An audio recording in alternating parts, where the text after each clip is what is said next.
হাফেজ মোহাম্মদ আব্দুস সুবহান, হাফেজ মোহাম্মদ হুসাইন আহমদ, পিতা আব্দুস সুবহান, জেলা কুমিল্লা।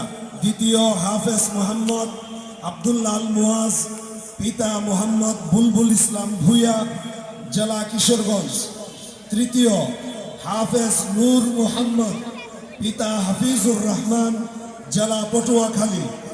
চতুর্থ হাফেজ মোহাম্মদ আব্দুল্লাহ মোহাম্মদ শাহেদ, পিতা মোহাম্মদ সাবের আহমেদ, জেলা মুন্সিগঞ্জ।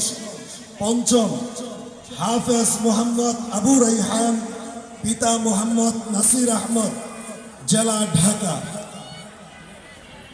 হাফেজ মোহাম্মদ ভুইয়া, পিতা মোহাম্মদ মুক্তার হোসেন ভুইয়া, জেলা ঢাকা। হাফেজ মোহাম্মদ সায়েম হোসেন, পিতা মোহাম্মদ জাকির হোসেন, জেলা ঢাকা। হাফেজ মোহাম্মদ ইয়াসিন, পিতা মোহাম্মদ লিটন, জেলা ঢাকা। হাফেজ মোহাম্মদ আবু রাইহান মোল্লা, পিতা মোহাম্মদ সেলিম মোল্লা, জেলা মাদারীপুর।